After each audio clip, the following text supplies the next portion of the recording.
这一期呢，对这台春风800 NT-X 进行非铺装测试。这台车有3种动力模式，标准模式和雨天模式 TC 和 ABS 都是开着，但是呢可以手动关闭。而非铺装模式呢，默认 TC 和后轮 ABS 是关的，但是动力最强的还是标准模式，所以试的就是标准模式 TC 呢手动关闭。这台车呢是低坐高版本，坐高呢为830，前后减震的行程都是190，而高速版呢坐高是870，前后减震的行程达到了230。不过两个版本的价格都是53680，低坐版呢前后减震的行程短一些，虽然前后的减震都是全可调，但是减震调节的范围还是更加偏向于公路一些。非铺装呢不是特别极限的还可以应付，如果是更加极端一点，速度更加快一点，减震呢就很容易用尽了。前后减震的所有的预载和阻尼我都是调过试过的，调到最硬和最软呢，总体的取向还是偏向于公路或者是强度比较一般的非铺装多一些，基本上也是满足绝大部分人的需求的。对于高速版的230的行程，非铺装的能力会比这台要强一些，但是坐高呢也排斥掉更多的人。这台车呢和传统的 ADV 不同，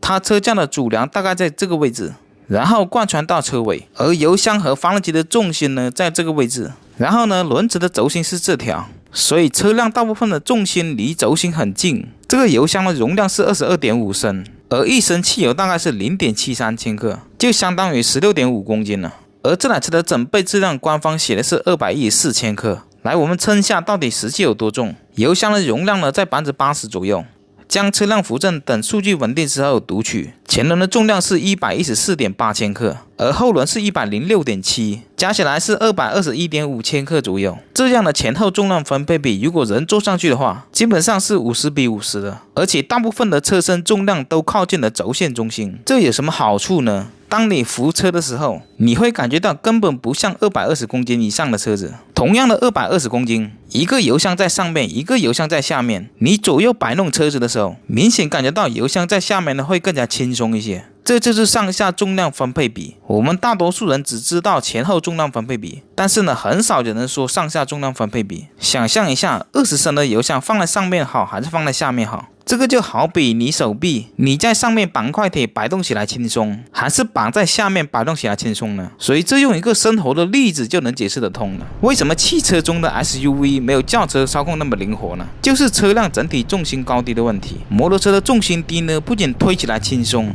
而且你用同样的力去施加在车上，车身的响应也能更加快，因为它的惯性更加小。但是这个时候就有人说了，重量低不简单嘛，那巡航车重量就很低啊。巡航车呢虽然重心低，但是牺牲了倾角，而仿赛呢既要考虑倾角的问题，又要考虑前后分配比、上下分配比。我们看一下雅马哈的R3和忍者400就能明白了，它的车架都做得很窄很低，而且油箱也做得很窄，油箱底部也尽可能做低，这样少油的话，它操控性能会更加好。我们国产的车架和油箱做得又宽又高，所以为什么赛道成绩普遍干不过进口车的原因之一就是这个。这台800 NT-X 的操控比我之前测的450 NT 要稍微好一些，它比想象中的要灵活，而且要比450 NT 要稳定。450 NT 呢，空油还好，满油的话会明显感觉到操控性能会没那么好。而这台呢，满油和空油这样的差距感会更加小，因为满油、空油重心变化不大。这台车的进气口在座椅的下方，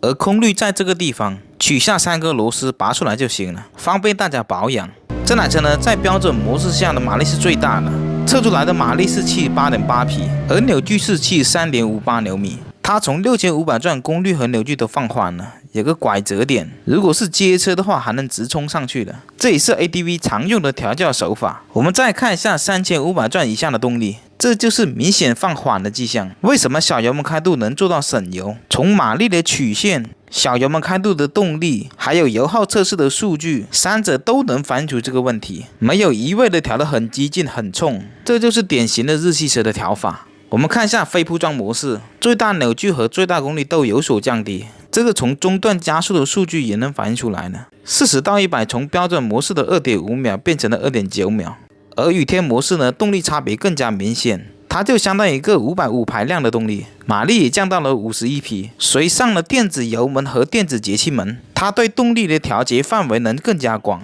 虽然手把上的电子油门开度在100%，但是可能在节气门上面它就可能只开了65%，也就是说油门开10%度，节气门可能只开了6度。如果要调成运动或者赛道模式呢，油门开10%，节气门呢可能可以开到20%这样的调法，来获得更强的油门响应。这样的车呢开起来就非常猛了，拧一点动力就爆出来，但是平顺性和油耗都不会很理想。所以上了电子节气门和电子油门，调动力特性就非常简单了，就看这台车的定位取向是什么，是一味的学 KTM， 还是日系和欧系综合，这些都是需要厂家综合考虑的。